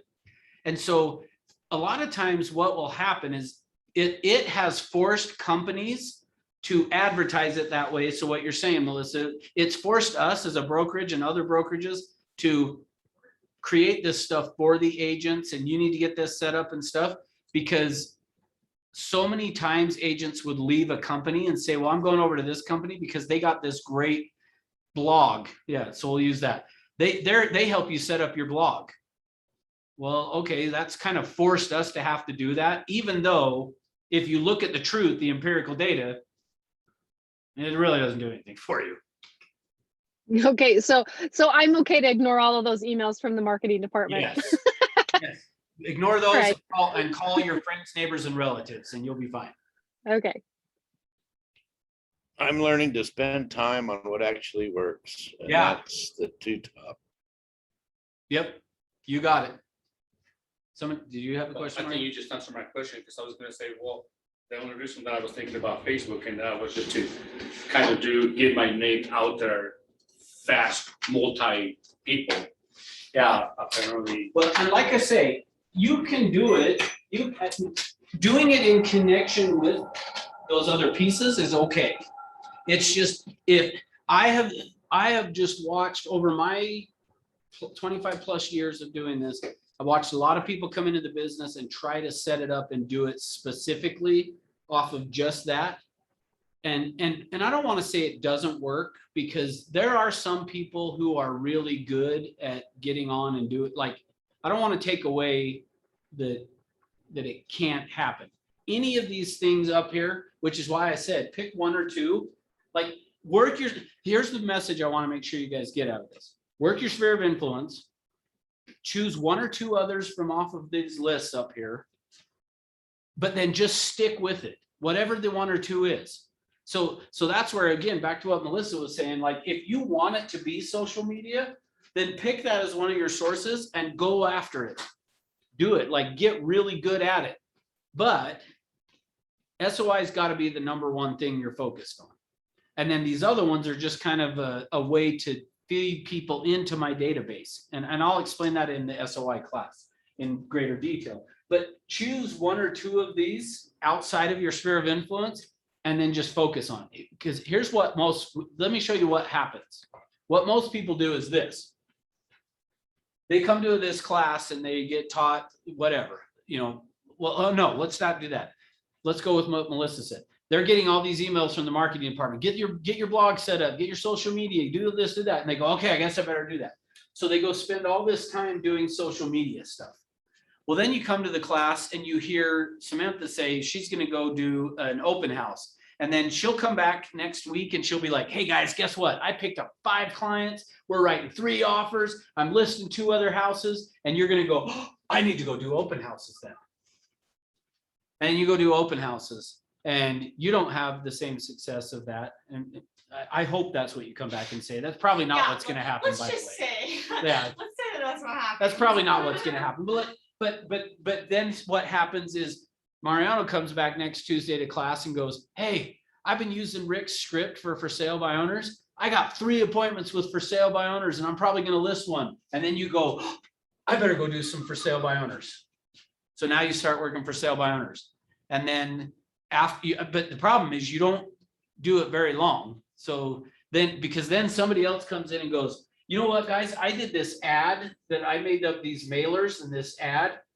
And well, so yeah, Jeremy's going to go and his mom's going to be like, don't listen to Russ. I got tons of business off of that. And so he'll come back. Hey, no, my mom told me this ad and I went to put it together and I went and did it. And then you guys are going to go, oh, that's what I should do. I should go do some advertising with some mailers. And then somebody else will come and be like, oh, I got an expired listing. There's starting to be more expireds in the market. Oh, well, maybe I should do that. And then you'll be like, well, but I haven't been working my sphere of influence, so I should do that. But I forgot about my social media. Oh, but shoot, I should do another open house because I want to get another expired, but I ought to go door knocking if I'm going to do an open house anyway. Well, maybe I should do some just cold calls. I don't know. Maybe I'll go buy an internet website. Maybe I should try to put some signs out. Russ said floor time, people just call. I'll go do that. Can you see a problem? you never a master of any. That's right. You become an inch deep and a mile wide. Like that's kind of what happens. So, and here's the funny thing. If I had seasoned agents in here and I just did that, most of them would have been laughing as I did it because they'd be like, yep, that's me. That's exactly what I've done. See, what I'm saying is, and what Mariano's saying, choose 2 or 3, one of them being your SOI. So 1 or 2 besides your SOI, and become a master at it. Like but now to some extent, you probably should bounce around on some of it in the beginning to try it. Like you should try some for sale by owners. You should try some expireds. You should try some of each of these things, but figure out either most important, what you're good at. Because there are some people that are really good at for sale by owners, and it's like, then you should go do that.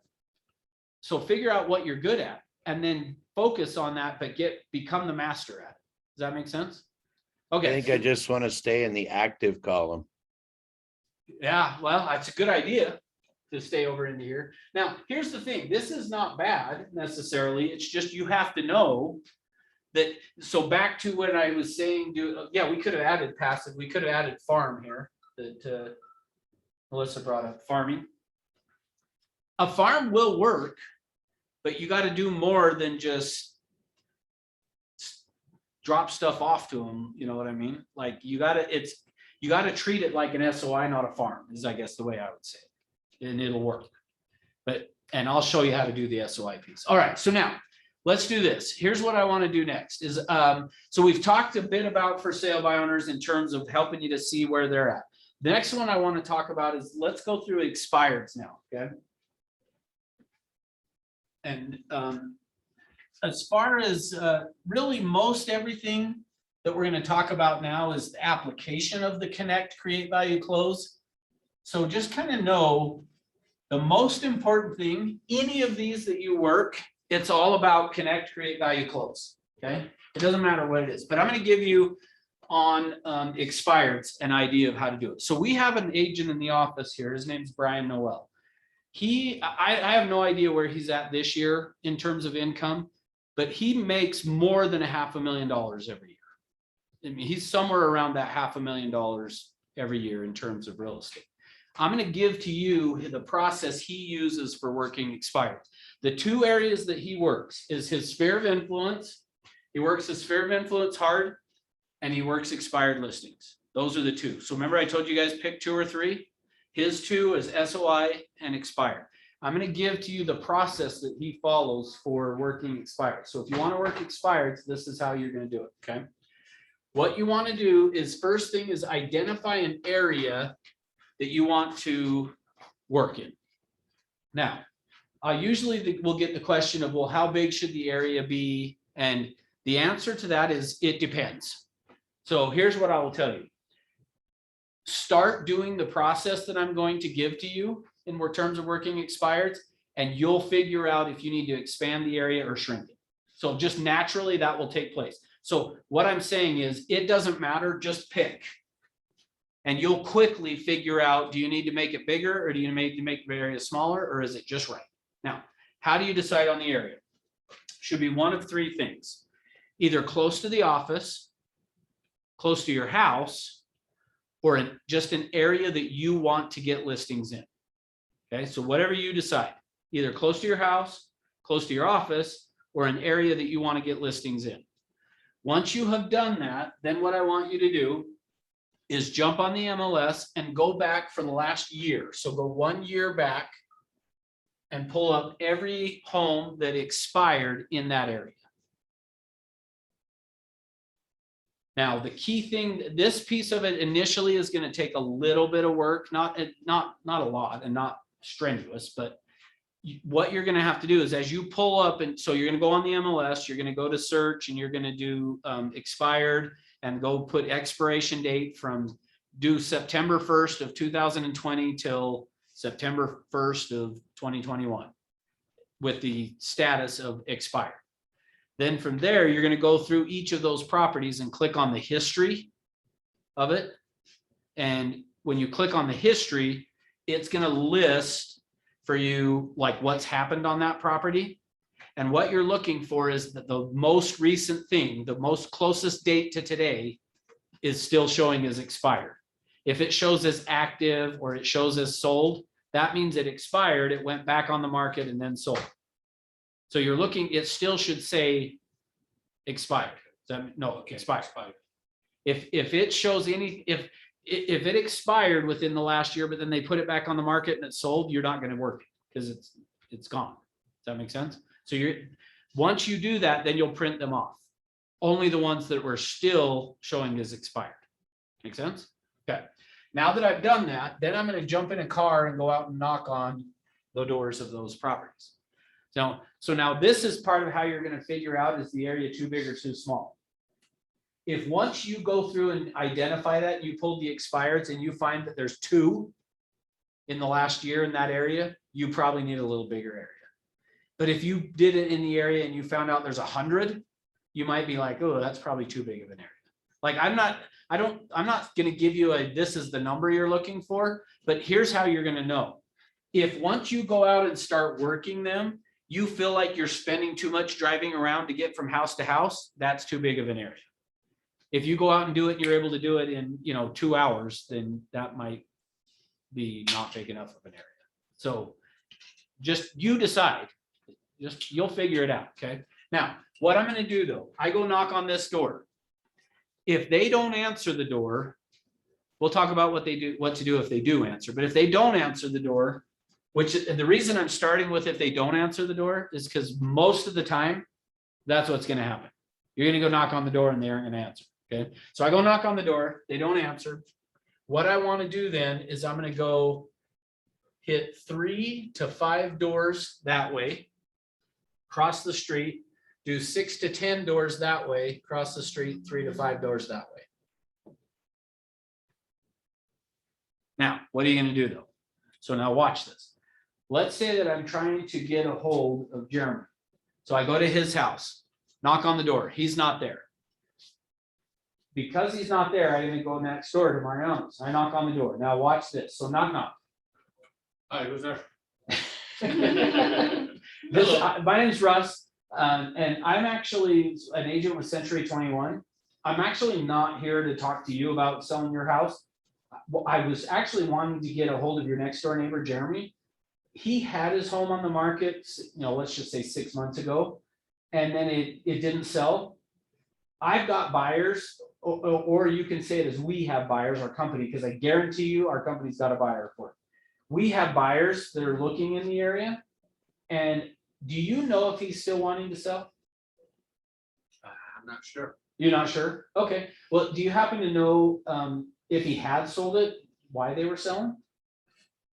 No, I really don't. You're not a very good neighbor, are you? No, I'm just kidding. I'm horrible. So here's the key.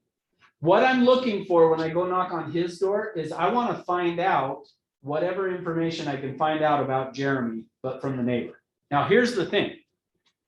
I have found actually that the neighbor usually will tell me the truth versus if I go and knock on Jeremy's door and he answers, which I'm going to always start with that. I'm going to knock on the expired first. But when I knock, you don't have to, but what I've found, I typically start there because I want to be able to say they weren't home. And so I wanted to see if you could answer my question is I'm just trying to find out. Now, actually, let me give you an example of why this is so crucial. Well, first, let me finish. So I'm going to try to find out from Mariano as much as I can. Because if they are friends and they talk, he might tell me, oh yeah, no, they're going to list again. They're just waiting. In fact, they're probably going to put it on in a couple months. Like he'll tell me if he says, no, they were getting divorced, but then they went to a counselor and they worked it out and they're happily married now. So they're not getting divorced anymore. Like he's going to let me know really versus if I knocked on Jeremy's, he might just be like, yeah, we thought about it. We changed our mind. But the neighbor a lot of times will tell you if they know, they'll tell you what's really going on. Okay. So I say, okay, so it sounds like you haven't really been that close with them to where you know what their deal was. No, but I did hear that they were having problems, but I don't know where got into that. Okay, cool. Well, how about you? I mean, like I said, we got buyers in the area. You interested in selling your house? I never thought about it, Okay. but might be. Okay, maybe. Cool. So how long have you lived here? Now you're gonna notice, I'm gonna jump right into that same script I was doing on Tuesday. So how long have you lived? 4 years? Really? That's great. Where did you move from? Provo to Santa Fe. Oh, from Provo to Santa Clara, really? Oh, that's cool. So what took you from Provo to Santa? The price of homes. Oh, I could sure. get a lot more home in Santa Fe than in Yeah. Provo. Oh, yeah, for sure. That totally makes sense. Well, hey, let me ask you, if you ever were to move then, it sounds like maybe you thought about it, where would you go next? Probably back to up north a little bit more. Up north? Yeah. Where at? So, like Provo area still. Oh, okay, Provo. When you said north, I'm thinking Yeah, like. no, Brigham around something. that area. Utica County area. Okay, so back to Provo. So when do you think that would be? So now notice all I've done is kick right into this create value. I'm gonna try, or excuse me, connect. then I would try to create some value, but I'm doing, hey, well, if you were to move, where'd you next Provo? Okay, well, when would that be? If he said, I don't know, in the next year, I for sure want to capture it. If he goes, I don't know, maybe when I retire, okay, well, how close are you to retire? 10 years, all right, well, it sounds like you might be a little bit, but I've got a select group of people that I stay in touch with to keep them updated on the market. I'd love to add to that list if you're interested. Yeah, please. Great, so boom, now I'm gonna get his information good. Okay, boom, now I go to the next door, knock, knock.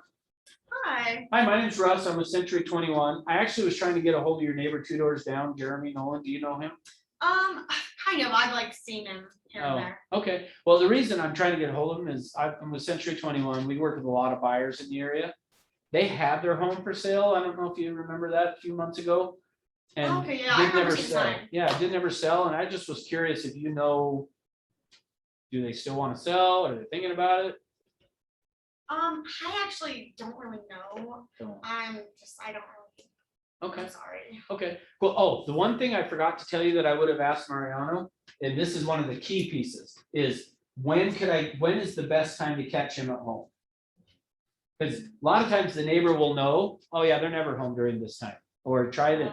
So, okay, so now I would be saying that to you. So, well, do you know when the best time that I could catch him at home would be? I think in the evenings. Evenings They is work usually during the the best. day. Okay, perfect, cool. You know what he does for work? No. Oh, cool. I'm just curious. Doesn't matter, but all right. Well, like I said, we work with a lot of buyers in the area.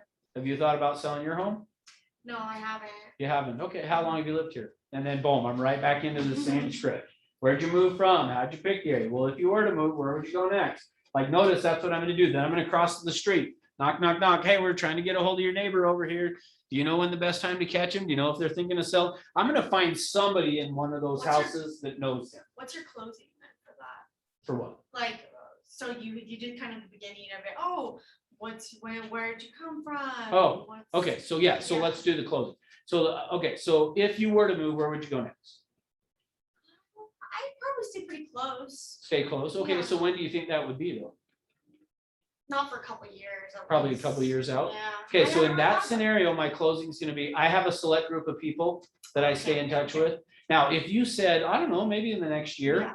I would go, really, next year? Okay, perfect. Well, let me tell you, what I have found is the sooner that you and I could start talking about you getting your home on the market, meaning I know it's a year out. And believe me, the more time we have, the more money I'm gonna be able to net you. So what we ought to do is schedule a time for you and I to get together. What works best, afternoon or evening? And then I'm gonna go and try to set an appointment. So my closing, I erased it, is either an appointment or I'm adding him to my database. Okay. Appointment, add into my database. Appointment, add into my database. Make sense? Yes. Now, unless if they do the, I'm gonna die here, blah, blah, blah, at some point, I'm gonna be like, yeah, forget it, but, and move on. Does that make sense? Okay, so my just thinking is one of these along the lines here, somebody is going to eventually know what was going on and give me detail. But if they don't, at least one of them's gonna say, this is the best time to catch them at home. In which case, now I know. Now, so what I'm hoping to find out from the neighbors is it worth going to talk to them? Because if the neighbor's like, oh yeah, no, they took it off because they decided to build, and so their new home's not gonna be done till December, but, so I'm guessing in the next month or two, they're gonna put it on the market. I wanna go talk to them, so I'm gonna go make sure. But like I say, if it was a scenario of, oh no, they actually ended up just selling it to their kid and moved on. I'm gonna say, oh, so they moved out and their kid bought the house? Yeah. Okay, I might not be so worried about going back then. Does that make sense? So that way, I'm finding out as much information as I can. Now, once I've done that, then I'll just go to the next one that's in the area and do that same thing. And then I'm gonna go to the next one and do that same thing.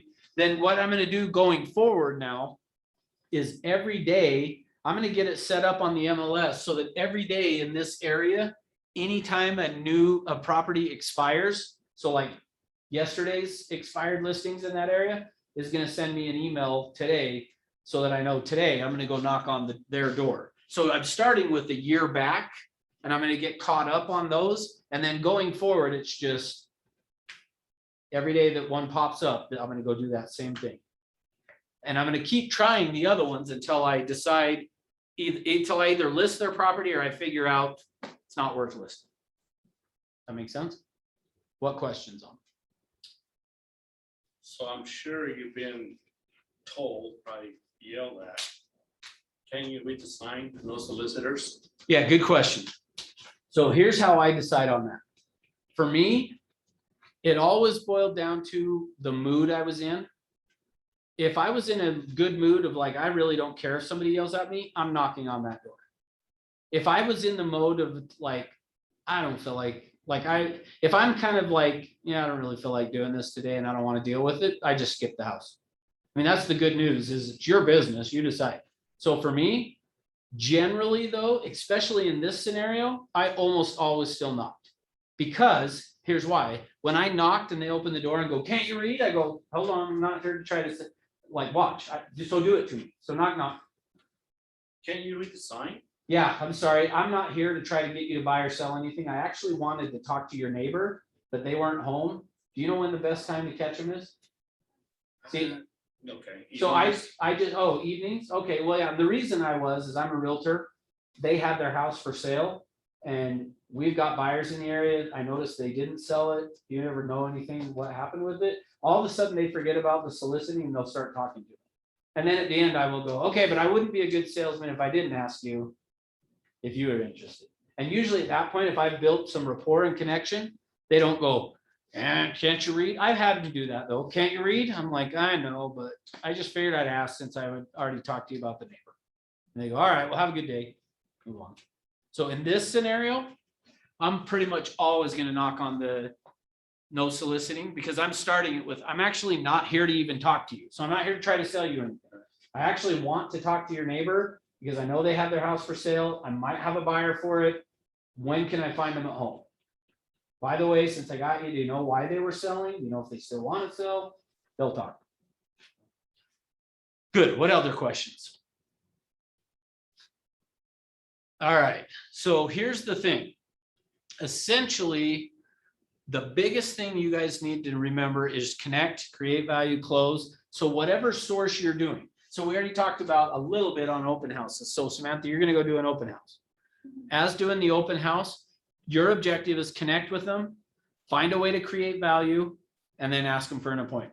That's what you're doing. But don't talk about the house. Don't talk about the house. Because if you talk about the house, then they think you're trying to sell them. Okay. So an internet lead, same thing. The objective on it is, hey, I'm just calling because you'd signed up on my website. I wanted to get an idea what you were looking for in a home. Well, we were just browsing. Oh, you're just browsing? That's great. I come across some really good deals before they hit the market. See, I'm trying to create value. Give me an idea what you're looking for. I'll keep an eye out. They start to talk to me. And as they're talking and giving me information, I'm building rapport with them. Okay. So anyway, that's ultimately, that's what you're trying to do. Now, if due to time, we're going to wrap up because it's almost 12 o'clock. But what questions? If you want to go through something specific, one of these others on there, we can do that. And I'm happy to later on do that with you guys. But It's all making sense. okay, helpful? Yes. Okay, good. All right, well, thank you for being here. So now, next week, I found out, well, two things. One, I found like the day after a holiday, usually nobody shows up. And so I'm actually here next Tuesday, but we don't have any class scheduled because I just found that hardly anybody comes. But if you want to on Tuesday, I'm not going to, well, I could do it on Zoom, I guess, if you could. I was going to say I'm not going to do it on Zoom and then I feel bad for the St. George people. So I'll do it on Zoom if you want to. But I'll plan on being up in this room at 10 o'clock. I think I need to make sure there's not something else happening. But I'll come in here and just kind of, we could talk more about this, answer questions, whatever, but I don't have a formal class scheduled. So I'm sitting there looking at the master and agency and contracts. Do you have any trainings coming up soon as to how to do a Rep C or anything like that? Say that again? Do you have any trainings coming up soon about a Rep C? Yes, I don't remember the day off the top of my head. Oh, but we got Is it on that list that you gave us yesterday? Yeah. Yeah, I couldn't find anything. Yeah, well, I guess it's not real soon, but if you want it before we're gonna offer it, every one of these classes, like today, I'm gonna go I'll go download this from Zoom and I'll upload it into YouTube. So everything, single thing we do. So if you're wanting to get it before we do it, go to YouTube and search Century 21 Everest Training. You'll find our channel and it'll have videos that you can watch Oh, on that's there. cool. Yeah, I know. yeah, every one of these, I take them and download them and put them on there. So you hear my voices like a few of them. Yeah, Oh, wow. yeah, super. I should have you sign They're it. actually very I need a helpful. waiver. I didn't know that. What's that? They're actually very helpful. I've watched several. Oh, cool, thank you. Oh, great. Okay, see you. Okay, guys, that's it for, oh. Thank you, no Russ. class next week and all, next Thursday, no class either, so, cause I'm going on vacation next week, so no class next week. Okay, see you. So I'm coming with you. If you want. So where are we going? Disneyland. Did you add that to your business plan? Yes, I did. Thank you, Russ. You're welcome. Okay, see you guys. So I won't see, I mean, unless I'll Tuesday jump on and throw it on Zoom and just answer questions, be up here if anybody has any. Outside of that, I won't see you till the next week, so. All right. Oh, actually, the next Tuesday is Summit, so we won't even have a class that day. We're gonna be a while. Cool. So, all right, see y'all. So are you still gonna have, are you going to lunch? Are you gonna have time to sit down? with Yeah, we me can